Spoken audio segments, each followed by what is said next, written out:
Guys, आज तो आप बहुत एक्साइटेड होंगे क्योंकि हम लोगों ने पिछले वीडियो लेक्चर में यह डिसाइड किया था कि प्रेजेंट टेंस, पास्ट टेंस और फ्यूचर टेंस के स्ट्रक्चर के बाद हम टेंस के स्पेशल रूल्स सीखेंगे।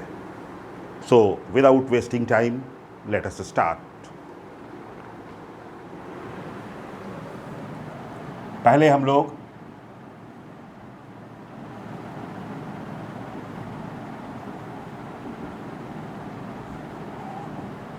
प्रेजेंट सिंपल के रूल्स सीखेंगे।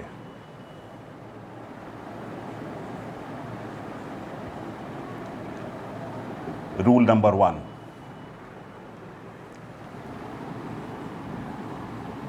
यदि किसी सेंटेंस में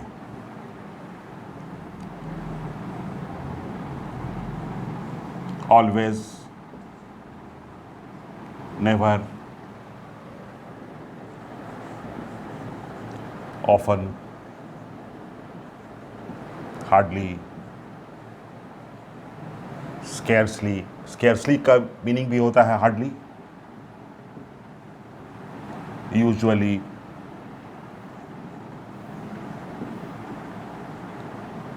frequently, sometimes, daily, once a day, once a week, month or year,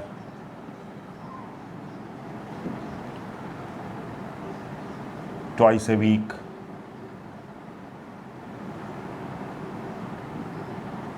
month or year हो तो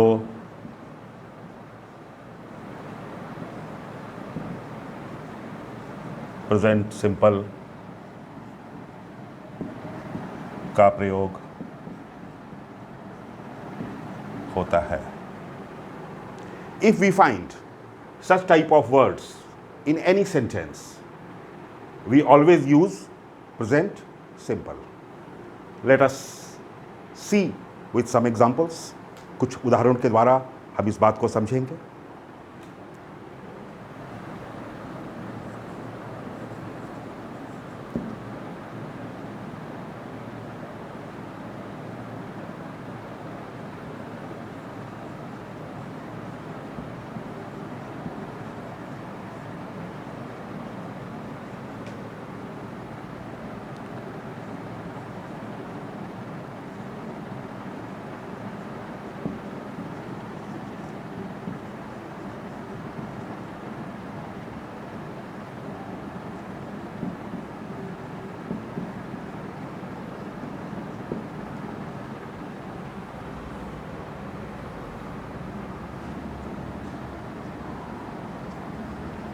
एवरी डे भी ऐड कर लें इसमें हम, every day, every night.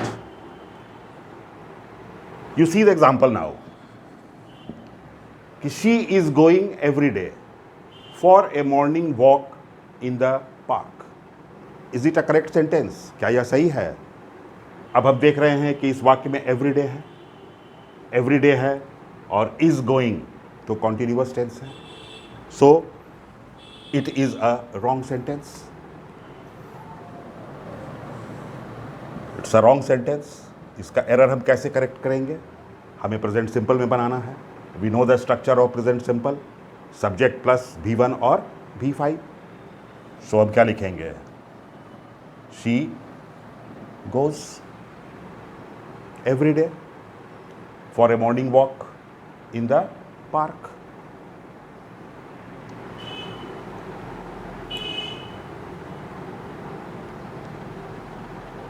Let us see the next sentence.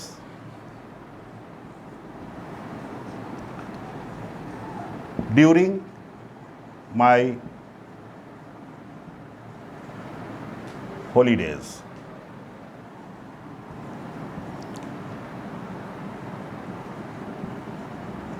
I am generally working as an intern to gain practical experience। कि अपने holidays के दौरान मैं काम करता हूं इंटर्न के रूप में प्रैक्टिकल एक्सपीरियंस गेन करने के लिए। अब यू सी कि यहां पर एक वाक्य जनरली आ गया और हमने लिखा I am working, so it's wrong sentence. I am working हम नहीं लिख सकते हैं, हमें चाहिए प्रेजेंट सिंपल। तो हम क्या लिखेंगे? I generally work, I generally work as an intern to gain practical experience. एक दो उदाहरण अगर आप चाहें और तो देख सकते हैं।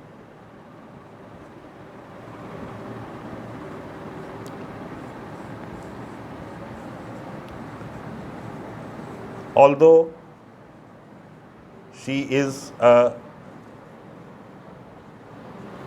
friend of mine, she is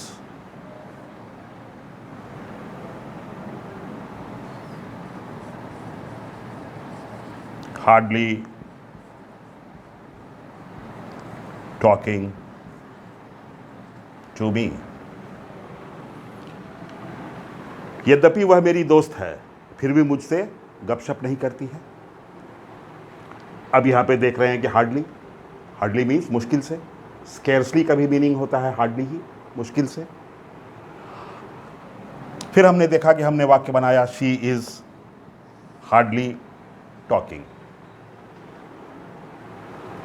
ये प्रेजेंट कॉन्टिन्यूअस टेंस हो गया, जबकि हमें जरूरत है प्रेजेंट सिंपल टेंस की, so it's a wrong sentence. तो हमें क्या लिखना चाहिए था? She hardly talks to me, क्योंकि शी है तो हमें V5 चाहिए, तो talks. Let us see one more example.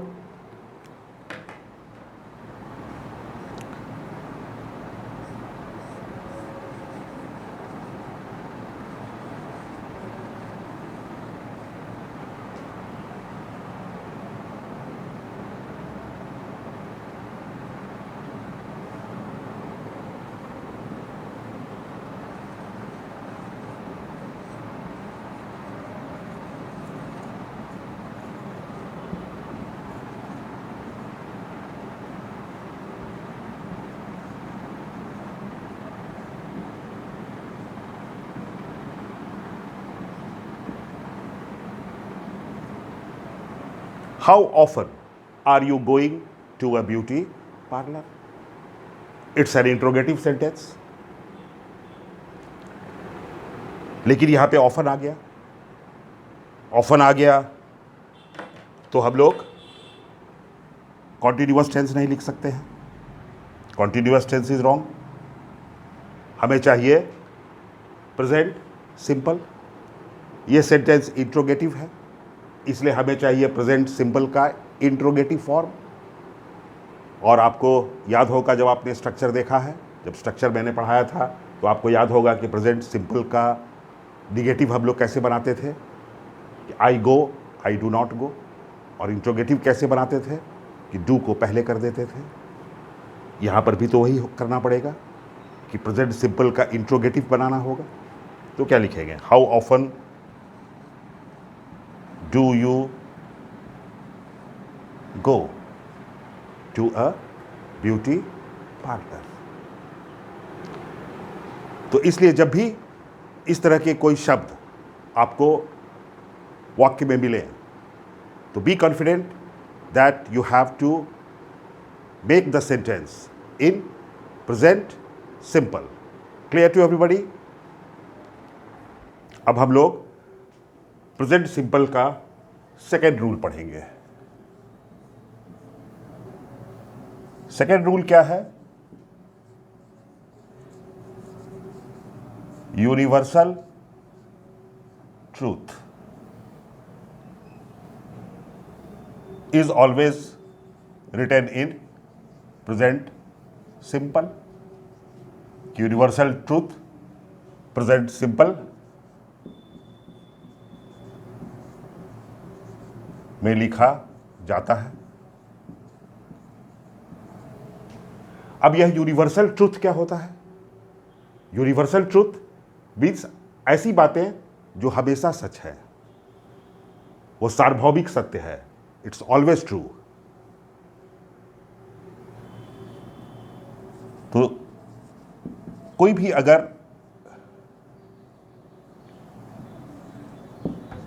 भी अगर साइंटिफिक फैक्ट है तो वो यूनिवर्सल ट्रूथ होगा, क्योंकि वो कभी चेंज नहीं होता है। For example, water boils at 100 degree centigrade. It's a scientific fact. It never changes.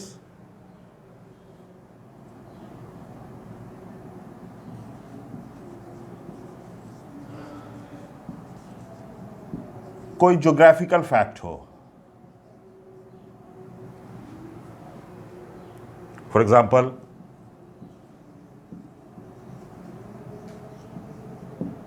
The sun rises in the east, ये एक ज्योग्राफिकल फैक्ट है।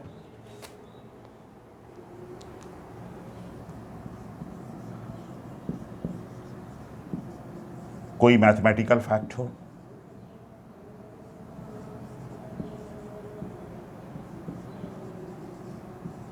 जैसे 2 and 2 is 4। कोई मॉरल ट्रूथ हो,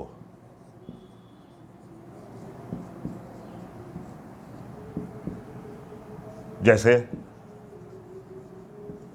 honesty is the best policy.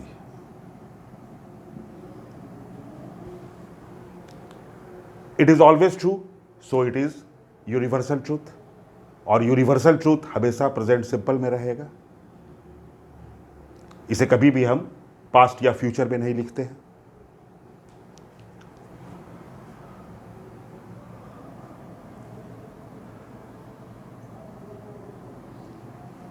एक बात आप मुझसे पूछ सकते हैं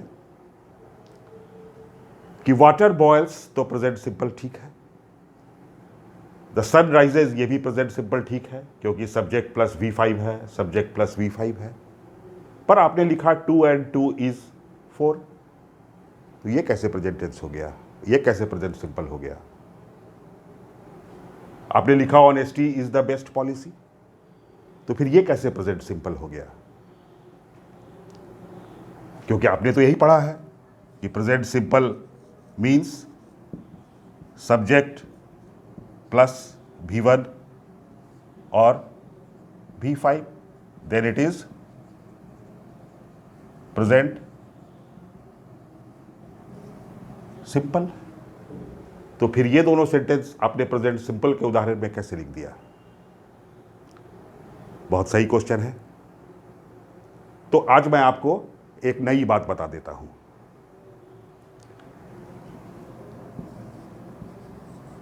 कि subject plus am is are plus complement, ये भी प्रेजेंट सिंपल होता है। तो subject plus am is are plus complement. अब आप पूछेंगे कि यह कॉम्प्लीमेंट क्या होता है?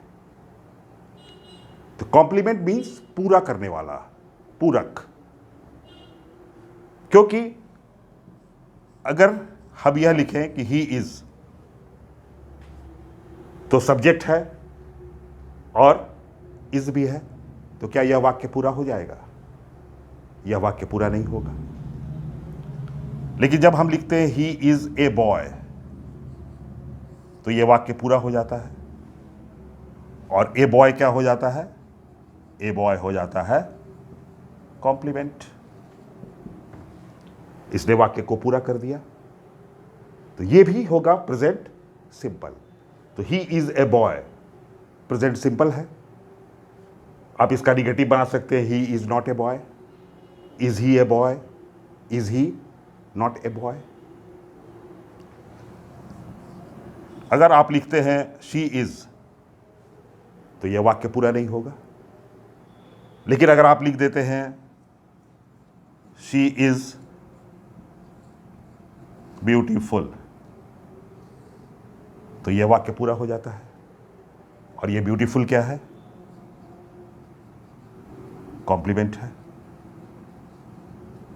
तो अब हम जानेंगे कि subject plus am is are भी प्रेजेंट सिंपल है और subject plus am is are plus complement भी प्रेजेंट सिंपल है। अब मैं आपको एक एग्जांपल देता हूं।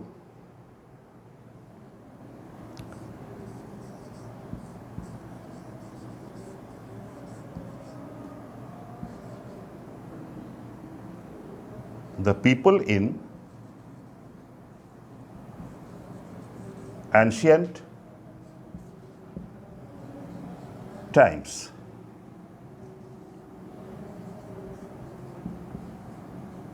believed that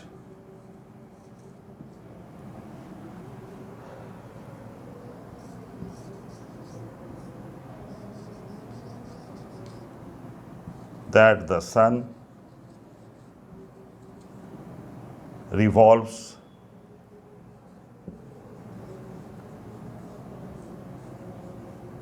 round the earth. Is it a correct sentence or not?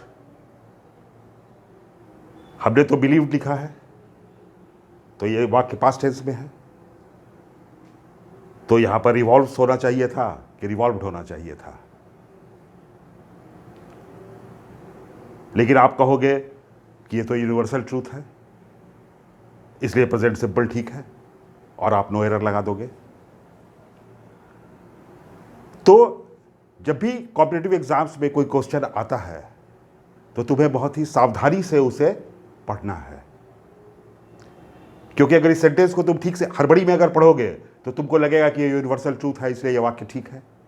लेकिन अगर तुम इस वाक्य को सावधानी से पढ़ो तो क्या लिखा हुआ है कि the people in ancient times believed that the sun revolves round the earth, कि सूरज धरती के चारों ओर घूमता है। तो ये यूनिवर्सल ट्रूथ है या यूनिवर्सल फॉल्सहुड है? ये यूनिवर्सल ट्रूथ नहीं है, ये यूनिवर्सल फॉल्सहुड है। ये सच नहीं है, ये पूरी तरह से झूठ है। हम जानते हैं कि सूरज धरती के चारों ओर नहीं घूमता है, धरती सूरज के चारों ओर घूमती है। इसलिए ये वाक्य यूनिवर्सल ट्रूथ नहीं है, इसलिए यहां पे रिवॉल्व्स नहीं होगा। यहां पर क्या होगा? रिवॉल्व्ड। हाँ, ये अलग बात है कि अगर इस वाक्य को मैं उलट दूं, अगर कि सन के जगह पे अर्थ लिख दूं और अर्थ के जगह पे सन लिख दूं, तब ये यूनिवर्सल ट्रूथ हो जाएगा कि the earth revolves round the sun. तब ये एक यूनिवर्सल ट्रूथ होगा और तब तुम यूनिवर्सल ट्रूथ में इसको चेंज नहीं करोगे। अंडरस्टूड? मजा आ रहा है? Now come to rule number 3 of present simple.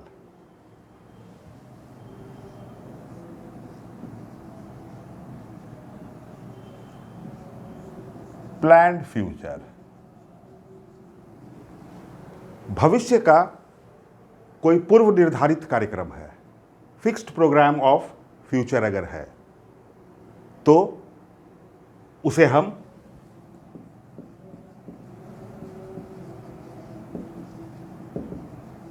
Present simple में भी लिखते हैं. For example,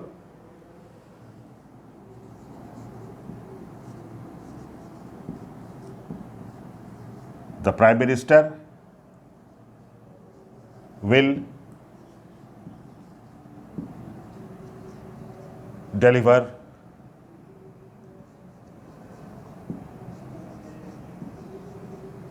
his speech tomorrow.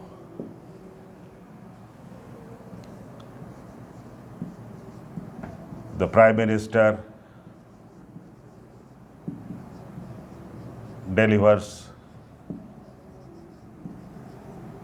his speech tomorrow.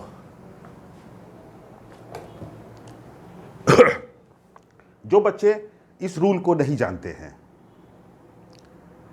वो तो सोचेंगे कि टुमारो की बात है इसलिए फ्यूचर टेंस में होना चाहिए, इसलिए the PM will deliver his speech tomorrow. ये वाक्य कहेंगे कि वो ठीक हो गया. लेकिन जब टुमारो की बात है तो प्रेजेंट सिंपल कैसे होगा? तो वो कहेंगे कि ये सेंटेंस गलत है, ये सेंटेंस ठीक है. लेकिन अब आप एक नई बात जानेंगे कि प्लान्ड फ्यूचर हो, अगर फ्यूचर का कोई कार्यक्रम पहले से तय हो तो उसे आप प्रेजेंट सिंपल में भी लिख सकते हैं. तो ये सेंटेंस गलत नहीं होगा बल्कि ये सेंटेंस सही होगा, क्योंकि पीएम का कार्यक्रम जो है वो पहले से ही पूर्व निर्धारित हो जाता है. ऐसा नहीं है कि वो अचानक बनता है, उसके लिए निश्चित रूप से बहुत तैयारी करनी पड़ती है, स्टेज बनता है, सिक्योरिटी का इंतज़ाम करना पड़ता है. तो वो प्रोग्राम बहुत ही फिक्स्ड होता है. तो फ्यूचर टेंस में लिखने से प्रोग्राम के सर्टेनिटी का पता नहीं चलता है. प्रेजेंट सिंपल में लिखने से लगता है कि प्रोग्राम इज सर्टेन, प्रोग्राम निश्चित है. तो ये सेंटेंस भी ठीक होगा और ये सेंटेंस भी ठीक होगा. इसलिए अगर इस तरह का सेंटेंस तुम्हें मिले तो ये एरर नहीं पकड़ना कि टुमारो की बात है इसलिए यहाँ पर डिलीवर्स नहीं होगा, विल डिलीवर होगा. तुम प्लान्ड फ्यूचर जानते हो इसलिए अब ये बात तुम्हें पता है कि फ्यूचर टेंस में भी लिखा जा सकता है और उसे प्रेजेंट सिंपल में भी लिखा जा सकता है. एक एग्जांपल और देखो.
अगर हम ऐसे लिखते कि the T20 cricket match between India and Pakistan will start at 6 PM in the evening, तो तुम्हें लगता कि ये वाक्य ठीक है. लेकिन अगर हम इसको प्रेजेंट सिंपल में भी लिखें तो ये वाक्य ठीक होगा, क्योंकि ऐसा तो नहीं है कि पाकिस्तान और इंडिया के बीच का क्रिकेट मैच बहुत पहले से तय होगा और लगभग वो ठीक समय पे ब्रॉडकास्ट भी होना शुरू करेगा। बारिश की वजह से हो सकता है कि थोड़ा देर हो जाए, लेकिन ये मैच होगा ज़रूर। तो ये प्रोग्राम क्या है? फिक्स्ड है, इसलिए इसे हम प्रेजेंट सिंपल में लिख सकते हैं। तो फ्यूचर सिंपल में भी लिखना ठीक होगा और प्रेजेंट सिंपल में भी लिखना ठीक होगा। आप लोगों ने अक्सर देखा होगा कि आप लोगों को नोटिस मिलता है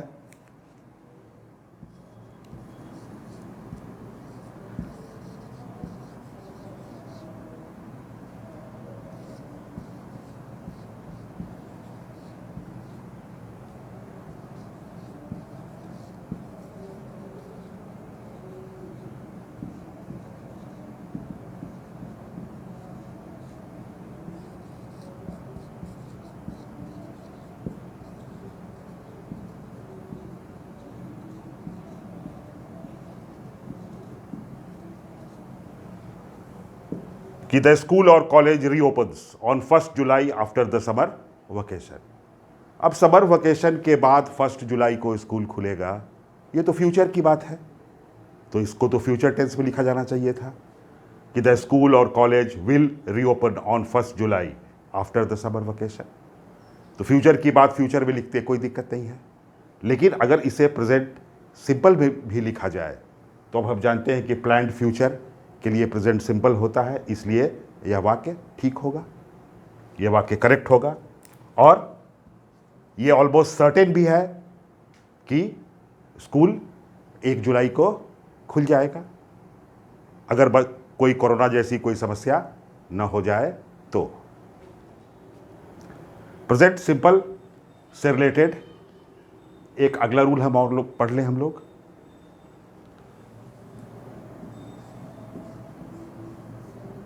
रूल 4 एक छोटा सा रूल है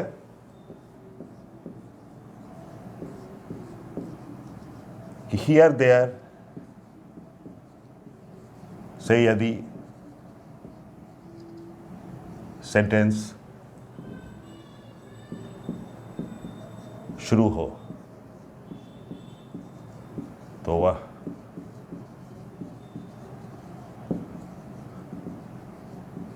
प्रेजेंट सिंपल में रहता है।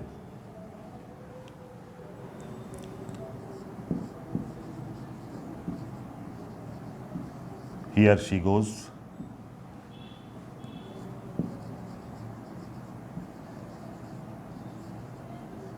there goes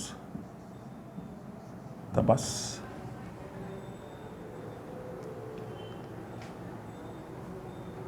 अब आप हमसे पूछ सकते हैं एक प्रश्न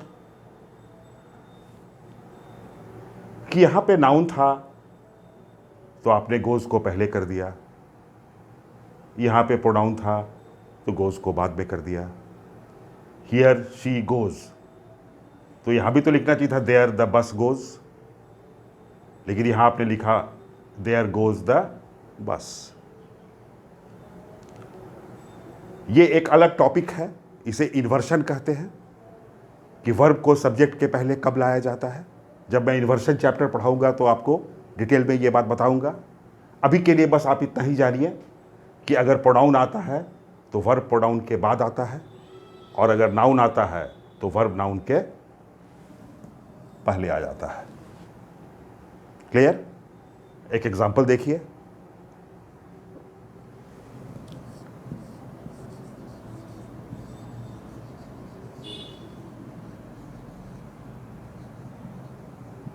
Here comes Bubra and delivers a fine Yorker। अब here comes Bubra, बुबरा नाउन है इसलिए कब्स को मैंने पहले लाया, और यह प्रेजेंट टेंस में भी है, इसलिए यह सेंटेंस क्या होगा? करेक्ट होगा।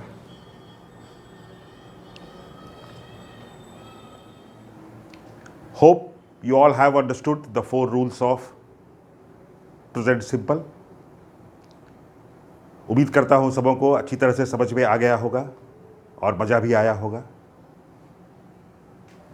मैंने आपके लिए 2 प्रॉब्लम्स लिख दिया है यहाँ पे बोर्ड पे, इसे सॉल्व करें और अपने कमेंट बॉक्स में कमेंट करें ताकि मुझे भी पता चल सके कि आप लोगों ने ठीक से बातों को समझा है। Thank you for watching the video. Stay healthy, keep practising and do not forget to like, share and subscribe my video.